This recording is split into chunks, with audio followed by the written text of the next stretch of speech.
ये हमारा कंटिन्यू था। ठीक है, मैंने लास्ट लेक्चर में फोर्स के बारे में थोड़ा बहुत इंट्रोडक्शन आपको मैंने दिया था, है ना।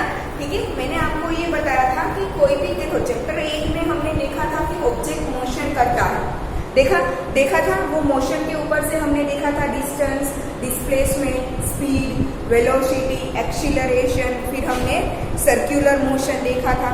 ठीक है, और उसमें हमने देखा था कि uniform motion and non uniform motion, याद है सबको। ठीक है, अगर इक्वल टाइम इंटरवल में इक्वल डिस्टेंस कवर होता है तो उसे हम क्या बोलते थे, यूनिफॉर्म मोशन। ठीक है, और अगर इक्वल टाइम इंटरवल में अलग अलग डिस्टेंस कवर होता हो तो उसे क्या बोलेंगे, नॉन यूनिफॉर्म मोशन। या तो डिस्टेंस एक इक्वल हो, डिस्टेंस कोई कांस्टेंट हो, इसलिए उसके लिए अलग अलग अगर टाइम चाहिए तो उसे भी हम क्या बोलेंगे, नॉन यूनिफॉर्म मोशन। देखा था हमने ये। तो ये ऑब्जेक्ट मोशन करता कैसे है, मैंने आपको लास्ट लेक्चर में एग्जांपल दिया था कि अगर आपको बाइसिकल चलानी है तो उसे आपको पेडल लगाना पड़ेगा। बाइसिकल अपने आप तो नहीं चलने लगेगी, तो आपको पेडल लगाना पड़ रहा है। That is the force you are applying, that is the force you are applying. Bicycle अपने आप तो नहीं चलने लगेगी ना, है ना। फिर एक मैंने आपको बोला था कि बाइक अगर स्टार्ट करनी हो तो हम की लगाते हैं। ठीक है, की लगा के उसे स्टार्ट करते हैं, फिर सेल्फ स्टार्ट अगर हो तो सेल्फ स्टार्ट करते हैं तो इंजन में इग्निशन मिलेगा, उसी से बाइक स्टार्ट होगी। और अगर सेल्फ स्टार्ट बंद है तो हम किक लगाते हैं, है ना। ठीक है, किक लगाएंगे तब इंजन में इग्निशन होगा और वो बाइक स्टार्ट होगी।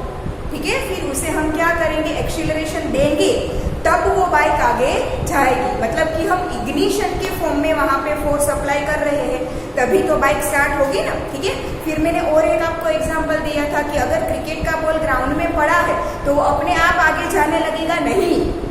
ठीक है, या तो उसे आप बैट से मारोगे या तो फिर क्या करोगे, पैर से मारोगे तो वो आगे जाएगा।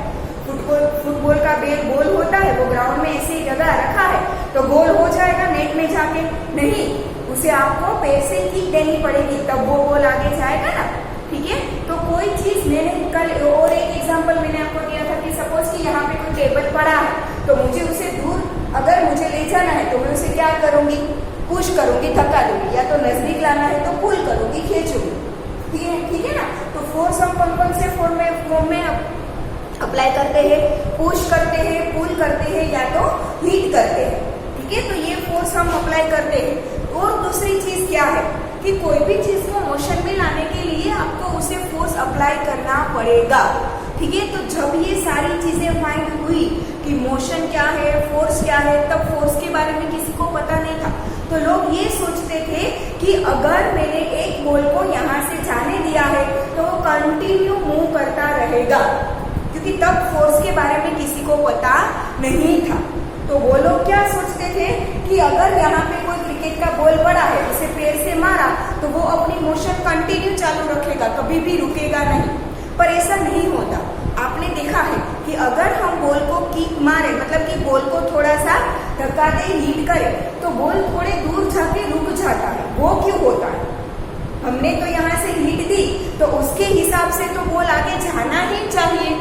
इसका मतलब ये हुआ कि बॉल है वो अपनी यूनिफॉर्म मोशन कंटिन्यू नहीं रखता, वो अपनी मोशन कहीं ना कहीं जाके स्टॉप कर देता है।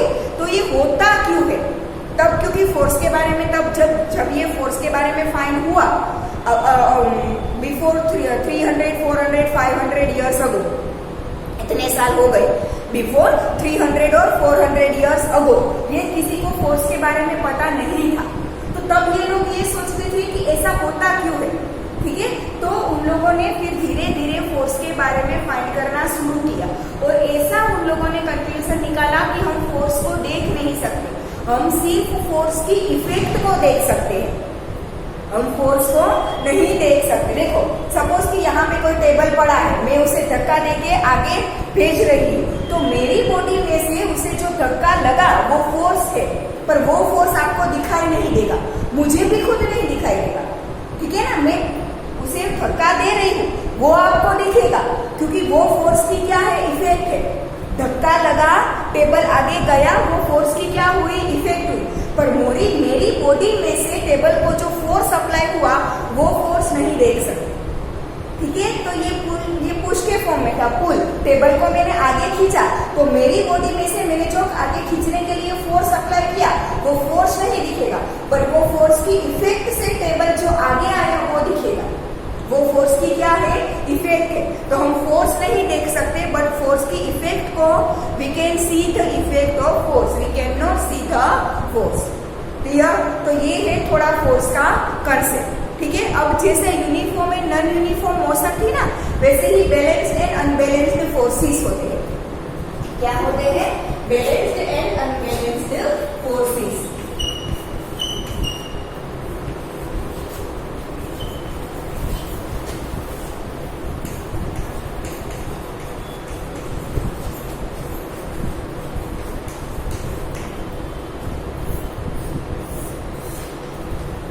बैलेंस्ड एंड अनबैलेंस्ड फोर्सेस क्या है? आपकी टेक्स्ट बुक में एक एग्जांपल दिया है कि एक टेबल के ऊपर आपने एक वुडन ब्लॉक रखा है। टेक्स्ट बुक में आप मेरे साथ साथ मैं जो समझाती हूँ ना, वो अपनी टेक्स्ट बुक में साथ साथ देखते जाओ। ठीक है। आपकी टेक्स्ट बुक में बैलेंस्ड एंड अनबैलेंस्ड फोर्सेस वाला जो टॉपिक दिया है उसके नीचे एक फिगर भी है। टेबल के ऊपर एक वुडन का ब्लॉक रखा है। वुडन की ब्लॉक को दो साइड से एक एक डोरी से उन लोगों ने थ्रेड से बांध दिया है। ठीक है। आप ये देखो, ये फिगर देखो तो आपको दिखेगा कि यहाँ पे एक टेबल के ऊपर ये ब्लॉक रखा है वुडन का, दोनों साइड डोरी से उसे बांध दिया है। एक साइड एक्स दी है, एक साइड उन लोगों ने क्या दिया है? वाई दिया है। फिगर मैं जो बोल रही हूँ मेरे साथ साथ देखते जाना तो इजीली समझ में आ जाएगा। ठीक है। अब एक साइड एक्स लिखा है, एक साइड वाई लिखा है। अब उन लोगों ने समझाया क्या है कि बैलेंस्ड और अनबैलेंस्ड फोर्सेस क्या है। तो देखो, जैसे अभी मैं सिर्फ यहाँ पे पूरा टेबल नहीं ड्रॉ रही हूँ, सिर्फ वुडन ब्लॉक ड्रॉ कर रही हूँ। आप समझ लेना कि वो टेबल के ऊपर पड़ा है। ठीक है। देखो, ये वुडन ब्लॉक है कि जो टेबल के ऊपर पड़ा है। इस साइड थ्रेड को एक्स नाम दिया है, इस साइड थ्रेड को वाई नाम दिया है ऐसे। ठीक है। अब मैं नीचे पूरा टेबल नहीं ड्रॉ कर रही हूँ, आप समझ लेना कि एक ब्लॉक टेबल के ऊपर पड़ा है। ठीक है। अब अगर मैं इस थ्रेड को इस साइड से खींचूंगी, इस साइड से क्या करूंगी? पुल करूंगी। ठीक है। मतलब कि ये एक्स साइड, यहाँ पे एक्स दिया है, यहाँ पे वाई दिया है।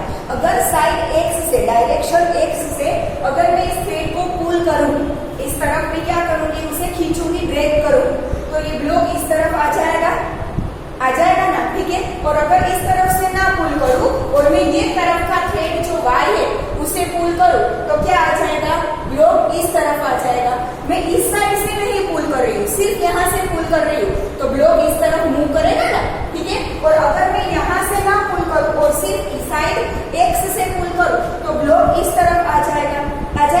फिर दूसरी क्या पॉसिबिलिटी है कि इस तरफ से मैं दोनों तरफ से पुल कर रही हूँ, बट इस तरफ से बहुत कम पुल किया और इस तरफ से मैंने ज्यादा पुल किया।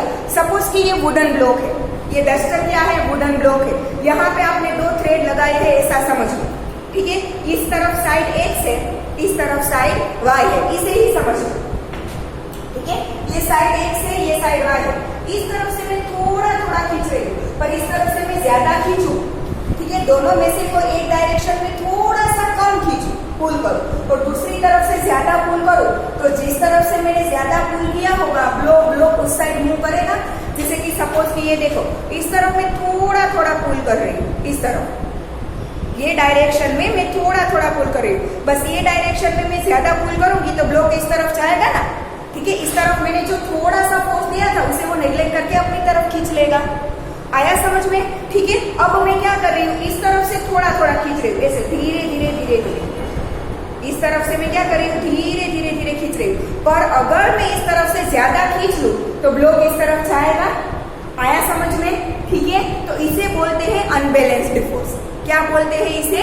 Unbalanced force. आपने दोनों साइड में फोर्स अप्लाई किया है, बट दोनों साइड आपने जो फोर्स अप्लाई किया था वो अलग अलग था। एक साइड कम था, दूसरी तरफ ज्यादा था। तो जिस तरफ फोर्स ज्यादा होगा उस तरफ ब्लॉक मूव करेगा। इसे बोलते हैं अनबैलेंस्ड फोर्स। आया समझ में? ठीक है। दो फोर्स अप्लाई कर रहे हो आप ऑपोजिट डायरेक्शन। ये देखो इस डायरेक्शन में जाएगा और ये वाला इस डायरेक्शन में जाएगा, तो दोनों डायरेक्शन क्या है? ऑपोजिट है। ठीक है। दो फोर्स आप ऑपोजिट डायरेक्शन में अप्लाई कर रहे हो, बट अगर दोनों की वैल्यू अलग अलग है तो जिस तरफ वैल्यू ज्यादा होगी उस तरफ ब्लॉक मूव करेगा। इसे बोलते हैं अनबैलेंस्ड फोर्सेस। आया समझ में? डायरेक्शन क्या होगी, एक दूसरे से ऑपोजिट, डायरेक्शन एक दूसरे से ऑपोजिट होगी। तो जो भी डायरेक्शन में आप ज्यादा फोर्स अप्लाई करोगे उस डायरेक्शन में ऑब्जेक्ट मूव करेगा। क्लियर? ये हो गया अनबैलेंस्ड फोर्सेस। तो बैलेंस्ड फोर्सेस क्या है, दोनों डायरेक्शन ऑपोजिट तो है ही, बट अगर दोनों साइड से मैं एक जैसा खींचूं, मैं इस ब्लॉक को खींच रही हूँ, दोनों डायरेक्शन से सेम खींच रही हूँ, तो ब्लॉक यहाँ से मूव ही नहीं करेगा, क्योंकि जितना फोर्स इस साइड से अप्लाई हो रहा है उतना ही फोर्स इस साइड से भी अप्लाई हो रहा है। ठीक है, दोनों साइड से मैं खींच रही हूँ, मैं जोर से खींच रही हूँ, पर दोनों साइड से मैंने इक्वल फोर्स अप्लाई किया है, तो ब्लॉक किसी भी डायरेक्शन में मूव नहीं करेगा, वो जहां है वहां ही रहेगा। इसे बोलते हैं बैलेंस्ड फोर्सेस। क्या बोलते हैं उसे? Balanced forces.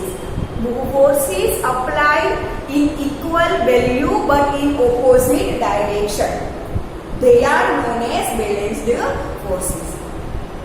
ठीक है, equal forces but in opposite direction, उसे क्या बोलेंगे हम? Balanced forces. याद रखना, फोर्स इज अ, लिखना हो तो लिख लो, force is a vector quantity. लिख लेना, मन में पूछ सकते हैं। Force is a vector quantity. अब वेक्टर क्वांटिटी क्या है? जिसकी आपको वैल्यू भी मिलेगी और डायरेक्शन भी मिलेगी, उसे क्या बोलेंगे? Vector quantity.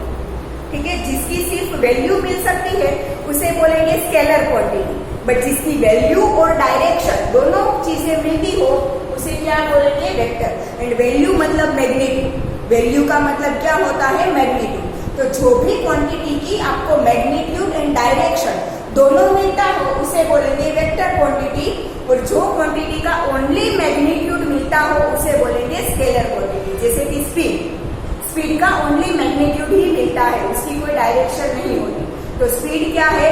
Scalar quantity.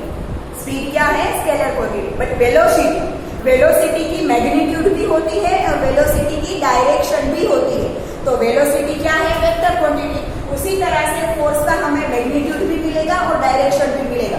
मैंने समझाया ना, दो ऑपोजिट डायरेक्शन में फोर्स, तो मिला डायरेक्शन, मैग्नीट्यूड इक्वल लगाओगे तो ब्लॉक मूव नहीं करेगा, जिस साइड ज्यादा लगाओगे उस साइड ब्लॉक मूव करेगा, तो वो मैग्नीट्यूड।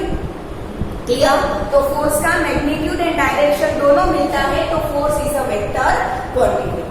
ठीक है, आया समझ में? अगर equal force in opposite direction में अप्लाई हो रहे हैं तो वो बैलेंस्ड फोर्सेस है, बट अगर अनइक्वल फोर्सेस ऑपोजिट डायरेक्शन में अप्लाई हो रहे हैं तो वो अनबैलेंस्ड फोर्सेस। इक्वल तो बैलेंस्ड, अनइक्वल तो अनबैलेंस्ड। क्लियर? ठीक है, तो जिस डायरेक्शन में फोर्स का मैग्नीट्यूड ज्यादा होगा उस डायरेक्शन में ऑब्जेक्ट मूव करेगा। क्लियर? ठीक है, पहले आप लिख लो, लिख लिया force is a vector quantity. अब फोर्स की डेफिनेशन लिख लो, डेफिनेशन ऑफ फोर्स, फोर्स की डेफिनेशन लिख लो। A force is a push और pull. A force is a push or pull upon an object,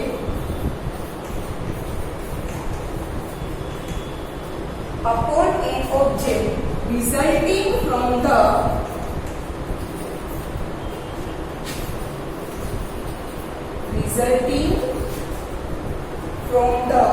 object's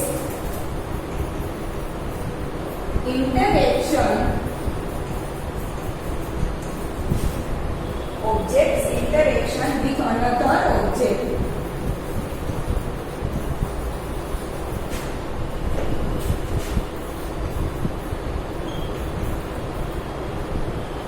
क्या बोला है? देखो, a force is a push or pull upon an object, आपको लिखना है। हाँ, ये definition, a force is a push or pull upon an object resulting from the object's interaction with another object। मैंने आपको अभी थोड़ी देर पहले एक क्रिकेट के बॉल का एग्जांपल दिया था। मैंने बोला था कि ग्राउंड पे ऐसे ही बॉल पड़ा है तो वो कोई मूवमेंट नहीं करेगा, बट अगर उसे आप बैट से हिट करोगे तो वो आगे जाएगा। तो वहां पे बॉल और बैट का क्या हुआ? इंटरेक्शन। इसे क्या बोलेंगे? Interaction. Objects interaction with another object. वहां पे बॉल का बैट के साथ इंटरेक्शन हुआ, इसीलिए बॉल आगे मूव करता है। तो पुश और पुल, तो आपको बेट से आपने बॉल को हिट किया तो बॉल को पुश किया ना, ठीक है। टेबल का एग्जांपल दिया था, हाथ से मैं पुश कर रही हूँ तो मेरे हाथ और टेबल के बीच में इंटरेक्शन होगा, ठीक है, तो मैंने पुश किया। अगर पुल कर रही हूँ तो भी मेरे हाथ और टेबल के बीच में इंटरेक्शन होगा ना, ठीक है। तो जो ऑब्जेक्ट का डिस्टेंस में चेंज होता है वो ऑब्जेक्ट और दूसरे ऑब्जेक्ट दोनों के बीच में क्या होता है, इंटरेक्शन, ठीक है। तो फोर्स इज अ पुश और pull upon an object resulting from the object interaction with another object, किया, ठीक है। अब लिखो बैलेंस्ड फोर्सेस। अब ये टॉपिक का पूरा नाम लिखो, बैलेंस्ड एंड अनबैलेंस्ड फोर्सेस। पहले ये दोनों लिख दिया, फोर्स के वेक्टर क्वांटिटी और फोर्स की डेफिनेशन। अब टॉपिक का नाम लिखो बैलेंस्ड एंड अनबैलेंस्ड फोर्सेस। लिखा सबने, उसमें नीचे लिखो बैलेंस्ड फोर्सेस। बैलेंस्ड फोर्सेस की डेफिनेशन लिखवा रही हूँ।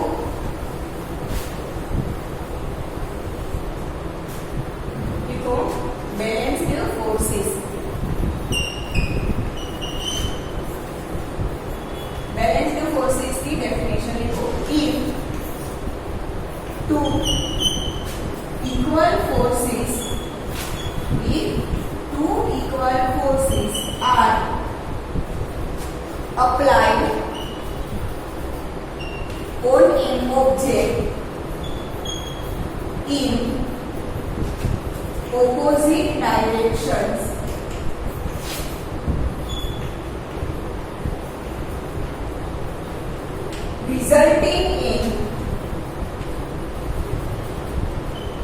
resulting in zero movement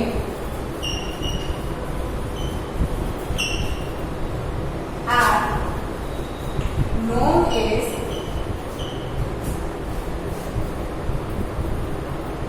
resulting in zero movement known as balanced forces.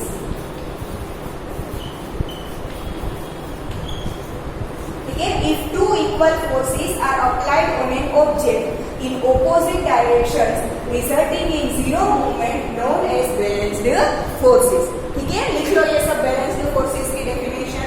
अभी मैंने समझाया ना कि two equal forces are applied on an object in opposite direction। तो equal forces अगर आप opposite direction में apply करो जिससे कि object की movement zero हो, resulting in zero movement known as balanced forces।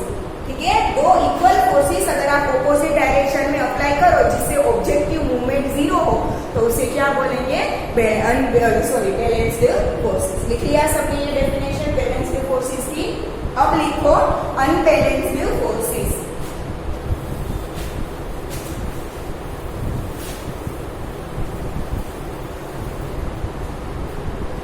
Unbalanced forces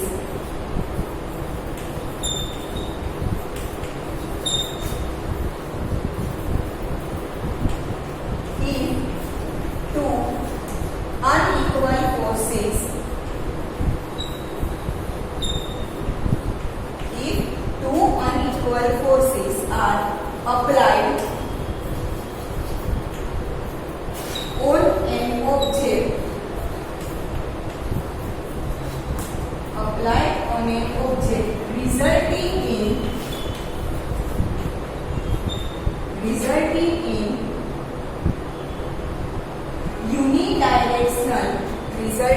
in unidirectional पूरा एक वर्ड है, resulting in unidirectional movement,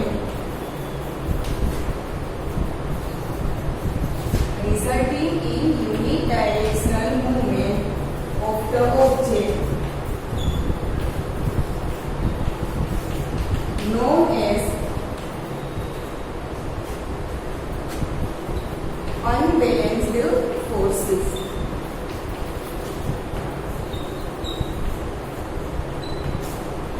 If two unequal forces are applied on an object resulting in unidirectional movement of the object known as unbalanced forces. पहले तो unidirectional movement क्या है? Unidirectional movement मतलब कि कोई एक डायरेक्शन में मूव करना। यूनि मतलब एक, यूनि का मतलब क्या होता है? बल। यूनिडायरेक्शनल मूवमेंट मतलब कोई एक डायरेक्शन में मूवमेंट करना, ठीक है। टू अनइक्वल फोर्सेस एक की वैल्यू ज्यादा, एक ना एक का मैग्नीट्यूड ज्यादा होगा, एक ना एक का मैग्नीट्यूड कम होगा। उसे क्या बोलते हैं? Unequal forces. If two unequal forces are applied on an object resulting in unidirectional movement of the object known as unbalanced forces. कोई एक ऑब्जेक्ट पर आपने दो फोर्सेस लगाए, बट वो दोनों फोर्सेस अनइक्वल है। अनइक्वल है मतलब कि एक ना एक का मैग्नीट्यूड ज्यादा है, एक का मैग्नीट्यूड कम है। ऐसे दो फोर्सेस आपने अप्लाई किए तो ऑब्जेक्ट क्या करेगा? कोई एक डायरेक्शन में मूवमेंट करेगा। उसे हम क्या बोलेंगे? Unbalanced forces. क्लियर? ठीक है। यहाँ पे आपको एग्जाम्पल दिया है एक नीचे, हाँ नीचे आपको एक दो बच्चे के साथ एक बॉक्स दिया है, तो उसमें वो लोग क्या समझाने की कोशिश कर रहे हैं? अब समझो, वो लोग फ्रिक्शन समझाने की कोशिश कर रहे हैं। क्या? फ्रिक्शन। फ्रिक्शन क्या है? ठीक है, तो समझो कि फ्रिक्शन क्या है। Friction is the force applied by the surface on the object. Friction is the force applied by the surface on the object. ठीक है, आप अगर नीचे चल रहे हो, आप नीचे जमीन पे चल रहे हो, तो आपने देखा है कि आपका शूज या तो आपकी चप्पल या तो आपकी स्लीपर, जो भी वॉटेवर आप जो पहनते हो, ठीक है, उसका आपने नीचे का पोर्शन देखा है, वो एकदम स्मूथ नहीं होता, उसमें थोड़ी सी डिजाइन बनी होती है। क्यों? क्योंकि डिजाइन की वजह से वो सरफेस के साथ क्या करेगा? फ्रिक्शन करेगा, जिससे आप फिसल नहीं जाओगे। आपने कई बार देखा हो, आपने ज्यादा टाइम तक अगर कोई एक चप्पल बहुत टाइम तक पहनी है तो नीचे से वो थोड़ा थोड़ा घिसने लगेगी। जब वो घिसने लगेगी तो उसका नीचे का जो पार्ट है वो एकदम स्मूथ हो जाएगा, लिस्सू થઈ જાય છે, ठीक है, एकदम स्मूथ हो जाएगा। तब अगर आपने गलती से कहीं पे पानी वाले सरफेस पे पैर लग दिया तो फिसल जाओगे। देखा है कई बार आपने, ठीक है, क्योंकि वो आपका चप्पल, आपका स्लीपर जो है, आपका शूज जो है, वो नीचे से स्मूथ हो गया है और सरफेस पे पानी था तो फ्रिक्शन जीरो हो गया। फ्रिक्शन जीरो हो गया, इसलिए आपका पैर सरफेस पे टिक नहीं पाया और आप फिसल गए। ठीक है, फ्रिक्शन की वजह से हम चल पाते हैं, क्योंकि वो हमारे पैर को सरफेस के साथ चिपका के रखता है, आगे जाने नहीं देता। ठीक है, इसलिए हम फिसलते नहीं। ठीक है, तो सरफेस है वो ऑब्जेक्ट पे जो फोर्स अप्लाई करेगा, that is known as frictional force. उसे क्या बोलेंगे हम? फ्रिक्शनल फोर्स या तो ओनली फ्रिक्शन। ठीक है, तो ये वो समझाने की कोशिश कर रहे हैं। एक थोड़ा सा भारी बॉक्स यहाँ पे रखा है, दो छोटे छोटे बच्चे हैं, उसे पुश करके वो लोग हटाने की कोशिश कर रहे हैं, बट वो बच्चे छोटे छोटे हैं तो इतना ज्यादा फोर्स वो बॉक्स पर नहीं दे पाते, तो बॉक्स है वो उनसे हिलता नहीं है क्योंकि थोड़ा सा भारी है। ठीक है, फिर वो क्या करेंगे? दोनों ने थोड़ा थोड़ा पुश अप्लाई किया था तो वो बॉक्स आगे नहीं गया, और दोनों ने जोर से पुश अप्लाई किया तो बॉक्स थोड़ा सा आगे गया। थोड़ा ज्यादा पुश दिया तो वो बॉक्स क्या हुआ? थोड़ा सा आगे गया। उससे भी ज्यादा फोर्स अप्लाई किया तब बॉक्स थोड़ा सा ज्यादा आगे गया। ठीक है, तो पहली बार उन लोगों ने धक्का तो दिया था, थोड़ा सा धक्का दिया था उन लोगों ने, पुश किया था, पर फिर भी बॉक्स आगे क्यों नहीं गया? क्यों? क्योंकि सरफेस है वो बॉक्स पे एक फ्रिक्शन फोर्स अप्लाई करता है। अब बच्चों ने जो पुश अप्लाई किया था, वो पुश का जो फोर्स था वो फ्रिक्शन फोर्स से ज्यादा नहीं था, कम था। आपको कोई भी चीज को पुश करके अगर हटानी है तो आपको उतना फोर्स अप्लाई करना पड़ेगा जो फ्रिक्शनल फोर्स से ज्यादा हो। सरफेस ऑब्जेक्ट पे जो भी फ्रिक्शनल फोर्स लगाता है ना, उससे अगर आप ज्यादा फोर्स अप्लाई करोगे तभी बॉक्स से, तभी कोई भी ऑब्जेक्ट है वो आगे मूव कर पाएगा। तो ये दोनों छोटे छोटे बच्चों ने बॉक्स पे पुश अप्लाई किया, बट उन लोगों ने इतना फोर्स नहीं दिया था कि वो फ्रिक्शन से ज्यादा हो। फ्रिक्शन से कम फोर्स अप्लाई किया था, इसलिए वो बॉक्स आगे नहीं गया। दूसरी बार उन लोगों ने थोड़ा ज्यादा धक्का दिया, फिर भी वो बॉक्स आगे नहीं गया। पहली बार थोड़ा सा धक्का दिया तो बॉक्स आगे नहीं गया, क्योंकि सरफेस का जो फ्रिक्शन था वो उन लोगों ने जो अप्लाई किया था वो फोर्स से ज्यादा था, मतलब फ्रिक्शन ज्यादा था और उन लोगों ने जो अप्लाई किया था वो फोर्स कम था। फिर दूसरी बार उन लोगों ने थोड़ा ज्यादा धक्का दिया, फिर भी बॉक्स आगे नहीं गया, क्योंकि दूसरी बार भी अभी भी उनका फोर्स फ्रिक्शन के सामने कम पड़ रहा था। ठीक है, दूसरी बार उन लोगों ने थोड़ा ज्यादा धक्का दिया, फिर भी बॉक्स आगे नहीं गया। तो इसका मतलब मतलब ये हुआ कि अभी भी दूसरी बार भी उन लोगों ने जो फोर्स दिया है वो अभी भी फ्रिक्शन से थोड़ा कम पड़ रहा है, इसीलिए आगे नहीं गया। अब तीसरी बार उन लोगों ने क्या किया, जोर से धक्का दिया तो बॉक्स आगे गया, क्योंकि तीसरी बार उन लोगों ने जोर से धक्का दिया। तो जोर से धक्का देते वक्त उन लोगों ने जो फोर्स अप्लाई किया था तीसरी बार, तब वो फ्रिक्शन फोर्स से जो थोड़ा ज्यादा था, इसीलिए बॉक्स आगे गया। आया समझ में? ठीक है। तो जब आप किसी भी बॉक्स को, किसी भी ऑब्जेक्ट को, कोई भी ऑब्जेक्ट, सिर्फ बॉक्स हो ऐसा जरूरी नहीं है, ठीक है, कोई भी ऑब्जेक्ट को अगर आपको मूव करवाना है तो आपको उतना फोर्स अप्लाई करना पड़ेगा जो फ्रिक्शन से ज्यादा। अगर फ्रिक्शन जैसे जितना वो फोर्स होगा ना तो भी वो मूवमेंट नहीं करेगा, क्योंकि वो दोनों फोर्स क्या हो जाएंगे, बैलेंस्ड फोर्सेस हो जाएंगे। ठीक है। अगर आपने फ्रिक्शनल फोर्स के जितना ही फोर्स अप्लाई किया है फिर भी ऑब्जेक्ट मूव नहीं करेगा, क्योंकि वो फोर्सेस क्या हो जाएंगे, बैलेंस्ड हो जाएंगे। अगर उससे कम है तो ऑब्वियसली मूव तो नहीं करेगा, बट फ्रिक्शन से के जितना अगर फोर्स अप्लाई किया तो भी वो मूव नहीं करेगा, क्योंकि वो बैलेंस्ड फोर्सेस हो जाएंगे। बट अगर आपने फ्रिक्शन से ज्यादा फोर्स अप्लाई किया तो वो मूव करेगा, क्योंकि तब फोर्सेस कैसे हो जाएंगे, अनबैलेंस्ड। आपने जो अप्लाई किया था वो फोर्स ज्यादा हो जाएगा, फ्रिक्शन कम हो जाएगा। फ्रिक्शन है उतना ही है, बट आपने जो फोर्स अप्लाई किया वो फ्रिक्शन से ज्यादा होगा। क्लियर? वैसा ही आप जब बाइसिकल चलाते हो तब होता है। जब तक आप बाइसिकल में पेडल लगाओगे तब तक बाइसिकल आगे जाएगी। अगर थोड़ी देर के लिए आपने पेडल लगाना बंद कर दिया तो बाइसिकल क्या हो जाएगी, स्टॉप हो जाएगी, क्योंकि जो रोड पे आप बाइसिकल चला रहे हो वो रोड और आपकी बाइसिकल के टायर के बीच में फ्रिक्शन फोर्स होता है। जब आप पेडल लगाते हो तब वो फ्रिक्शन फोर्स से ज्यादा फोर्स आप अप्लाई कर रहे हो, इसीलिए बाइसिकल आगे जा रही है। ठीक है। जब आप पेडल लगाना बंद कर दोगे मतलब कि आपने फोर्स लगाना बंद कर दिया। आपने पेडल लगाना बंद कर दिया तो आपने फोर्स लगाना बंद कर दिया, तो फ्रिक्शन फोर्स अपना काम करेगा और बाइसिकल को रोक देगा। ठीक है। जब तक आपने पेडल लगाया था उसका फोर्स जब तक होगा तब तक थोड़े डिस्टेंस के लिए बाइसिकल आगे जाएगी, फिर रुक जाएगी, क्योंकि आपने नया फोर्स अप्लाई करना बंद कर दिया। ठीक है। तो ये हो गया बैलेंस्ड एंड अनबैलेंस्ड फोर्सेस। ठीक है। तो आज यहाँ तक रखते हैं। Next topic Newton's first law of motion वो हम नेक्स्ट लेक्चर से स्टार्ट करेंगे। ठीक है।